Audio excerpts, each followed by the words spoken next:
Mega love shoutout sa ating mga solid supporters ng Team Mides, International Solid Family, Worldwide, International Italy, Philippines Fans Group, Bacolod and Panay Island, Barcelona, Spain Chapter, USA and Canada, Team Europe and Hong Kong, at sa iba pa mga supporters na nanggaling sa mga team na sinusundan pa rin nila si Mides.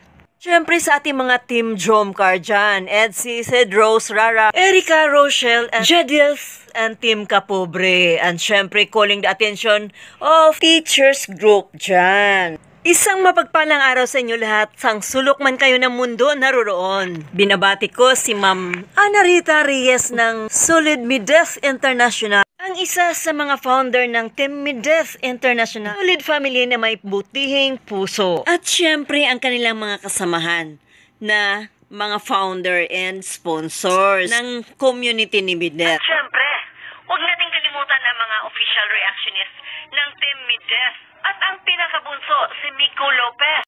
At ang dalawa pa nating mga warrior kung saan ito gumagala sa mga lives ay babatiin natin na si Attorney Jeneline Fernandez of Tacloban City at si Ma'am Violeta Alvarado from the city of Davao, the city of Aguila.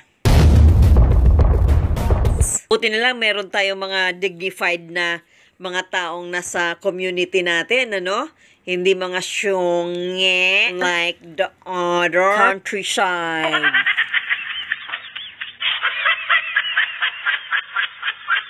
At mga jologs pa. Kagabi, sobrang enjoy na enjoy kami sa batuhan namin doon sa live ni Bossing MG. Nakakatuwa rin silang kasama. And you know what guys, kagabi, habang nanonood kami sa birthday ni Miko sa live ni Bossing MG, ay ito naman si Michelle ay lagi akong pinupuna sa aking mga sinasabing magtitibak na lang ako. Kasi they were asking me to join sa live upang kumanta. And I said, okay, basta nakatibak ako. And I guess naman na nandun kayo dahil almost ang mga fans ni Mides ay talagang umiikot sa lahat ng mga nagla-live. So, of course, alam nyo to.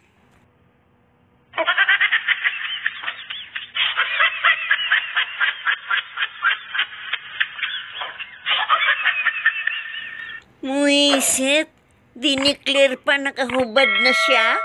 Samantala ako, tibak lang.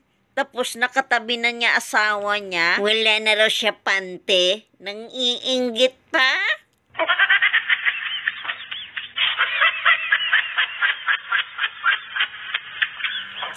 Gusto yata kunan ko siya ng screenshot habang katabi niya mister niya.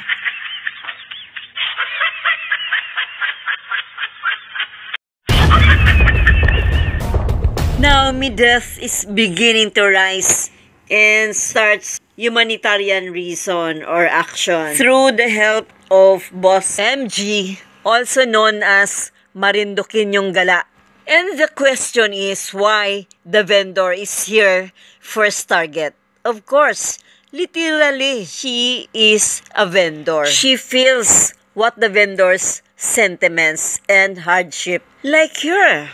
Kaya hindi na dapat natin itanong kung bakit vendor ang kanyang unang target. Of course, literally, she is a vendor. And ang mga tricycle driver, dahil ito ang sinasakyan niya araw-araw. Kung sino yung mga taong malapit sa kanya o lagi niya nakasalamuha throughout the years as the biggest part of her life. Sa kanyang unang pamamahagi. Alam nyo guys, malapit na magkakaroon tayo ng isa pang angel. Kasi yung isang nanay ng angel ay binabash na nila ngayon. Alam nyo ba kung sinong sala rin? Alam nyo na. Di ko na dapat sabihin. Sila yung mga annoying.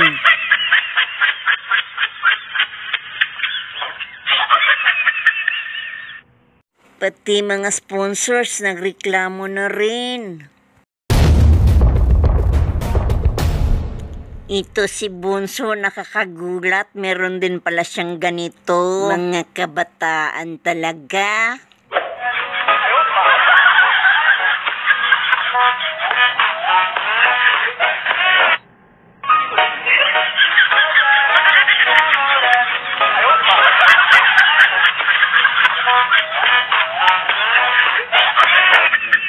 Bunso, maghunos dili ka ha.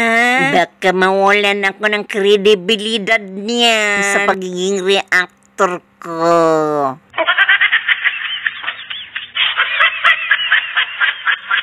At ito na naman tayo kay Angie.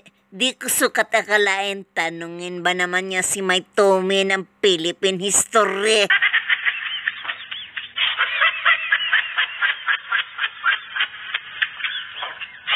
The owner of the West Philippine Sea. Who is the owner of the West Philippines? Yeah. I would imagine the Philippines.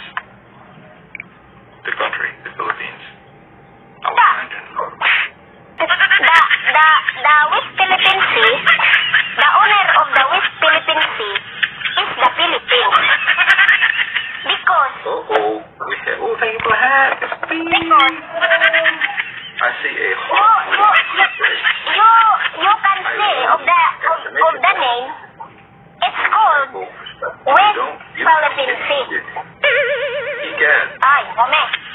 You hear me? Thomas. Ay.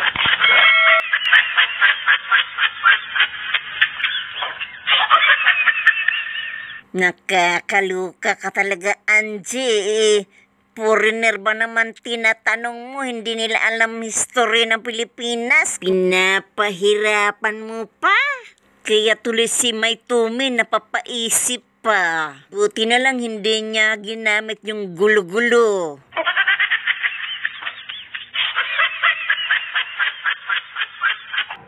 The name is West Philippine Sea. Dude. So, I will question you, Tommy. Who is the owner of the West Philippine Sea? Who is the owner of the West Philippines? Yeah. I would imagine the Philippines. The country, the Philippines. I would imagine. The West Philippine Sea, the owner of the West Philippine Sea is the Philippines. Because, Thank you for the hat. because I see a hawk. you can see of the name, it's called West Philippine Sea. Yes. Ay, come. You hear me? Yes.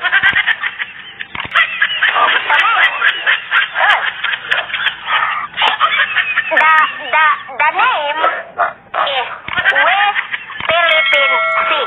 Kakaluka talaga to si Angie. Kawawa mga estudyante nito pag naging teacher to.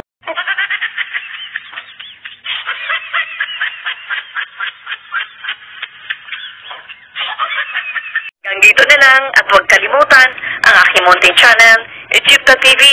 God bless you all.